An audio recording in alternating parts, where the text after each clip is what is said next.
আসসালামু আলাইকুম সবাইকে।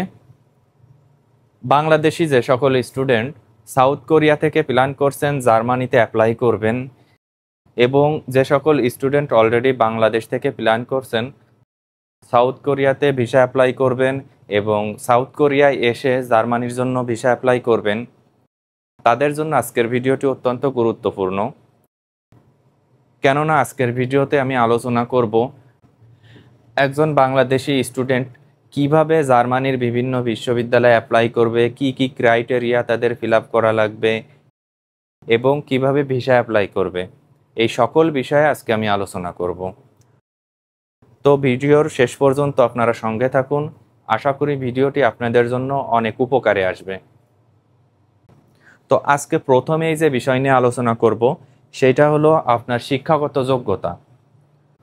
জার্মানিতে অ্যাপ্লাই করতে হলে একজন স্টুডেন্টের minimum SSC plus HSC pass হওয়া লাগবে, এবং জার্মানির জন্য স্পেশালি একটি রিকোয়ারমেন্টস আছে, সেইটি হলো যে কোনো স্বীকৃত বিশ্ববিদ্যালয় থেকে আপনাকে অবশ্যই 1 বছর পড়ালেখা করা লাগবে, দেন আপনি জার্মানির বিভিন্ন বিশ্ববিদ্যালয়ে অ্যাপ্লাই করতে পারবেন।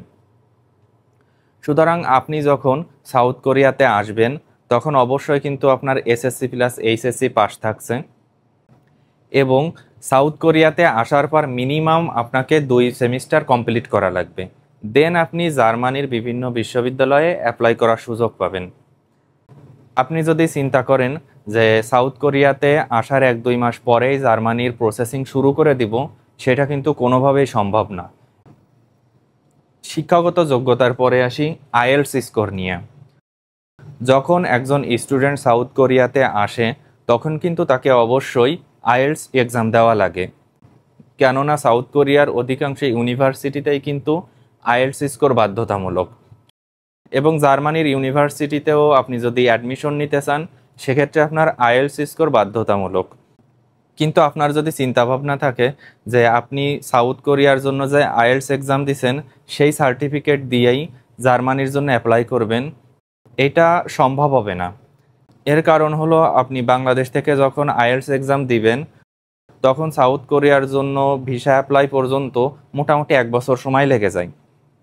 আবার সাউথ কোরিয়াতে আসার পরও আপনাকে মিনিমাম 2 সেমিস্টার কমপ্লিট করা লাগবে জার্মানির বিশ্ববিদ্যালয়ে অ্যাপ্লাই করতে হলে। সুতরাং আপনার কিন্তু সেই সার্টিফিকেটের মেয়াদ শেষ হয়ে যাবে, তাই আপনাকে অবশ্যই নতুন করে আবার আইএলটিএস এক্সাম দেওয়া লাগবে। আপনাকে অবশ্যই 6 থেকে 6.5 পাওয়া লাগবে জার্মানিতে অ্যাপ্লাই করতে হলে। আপনার মিনিমাম যে শিক্ষাগত যোগ্যতা সেটাও কমপ্লিট হয়ে গেল, এবং আপনার আইএলটিএস এক্সামের যে স্কোর সেটাও আপনি হাতে পেয়ে গেলেন। এখন কি করবেন? জার্মানির একটি ওয়েবসাইট আছে ইউনি অ্যাসিস্ট নামে। এই ইউনি অ্যাসিস্ট নামের ওয়েবসাইটে আপনাদের একটি প্রোফাইল ক্রিয়েট করা লাগবে, এবং প্রোফাইল ক্রিয়েট করার পরে যত প্রকার আপনাদের এডুকেশনাল ডকুমেন্টস আছে, যেমন আপনার এসএসসি সার্টিফিকেট মার্কশিট, আপনার এইচএসসি সার্টিফিকেট মার্কশিট এবং আইএলটিএস স্কোর, এই সকল ডকুমেন্টসের স্ক্যান কপি সেই ওয়েবসাইটে আপনার প্রোফাইলে আপলোড দেওয়া লাগবে। আপলোড দেওয়ার 7 থেকে 14 কর্মদিবসের মধ্যেই কিন্তু আপনার ডকুমেন্টসগুলো অ্যাটেস্টেশন হয়ে ফিরে আসবে, এবং আপনার এসএসসি প্লাস এইচএসসির যে রেজাল্ট আছে সেই রেজাল্টের উপর ভিত্তি করে একটি পয়েন্ট পাবেন আপনি। এই পয়েন্টটা অত্যন্ত গুরুত্বপূর্ণ জার্মানির ইউনিভার্সিটিতে অ্যাপ্লাইয়ের জন্য। জার্মানির বিশ্ববিদ্যালয়গুলোতে এই পয়েন্টের উপর ভিত্তি করেই আপনার অ্যাপ্লাই করতে হবে। আপনার এই পয়েন্টটি যদি ভালো থাকে সেক্ষেত্রে আপনি জার্মানির ভালো ভালো ইউনিভার্সিটিতে অ্যাপ্লাই করতে পারবেন, কিন্তু আপনার যদি পয়েন্টস একটু খারাপ থাকে সেক্ষেত্রে কিন্তু আপনার জার্মানির একটু লো লেভেল ইউনিভার্সিটিতে অ্যাপ্লাই করা লাগবে। ইউনি অ্যাসিস্ট ওয়েবসাইটে আপনার সকল ডকুমেন্টস অ্যাটেস্টেশন হয়ে গেল, দেন আপনাকে জার্মানির বিভিন্ন ইউনিভার্সিটিতে অ্যাপ্লাই করা শুরু করতে হবে। আপনি যদি সেই ইউনিভার্সিটিতে অ্যাডমিশন পেয়ে যান সেক্ষেত্রে 1 মাসের মধ্যে আপনি ইমেইলের মাধ্যমে অফার লেটার পেয়ে যাবেন। যখন আপনি ইউনিভার্সিটি থেকে অফার লেটার পেয়ে যাবেন তখন আপনাকে শুরু করতে হবে ব্লক অ্যাকাউন্টের কাজ। জার্মানির যে সকল ব্যাংকে ব্লক অ্যাকাউন্ট ক্রিয়েট করা যায় সেই সকল ব্যাংকে আপনাকে একটি অ্যাকাউন্ট ক্রিয়েট করা লাগবে অনলাইনের মাধ্যমে। কিভাবে আপনারা এই ব্যাংক অ্যাকাউন্ট ওপেন করবেন, আপনারা যদি গুগল সার্চ করেন অথবা ইউটিউবে সার্চ করেন, আপনারা খুব সহজেই পেয়ে যাবেন।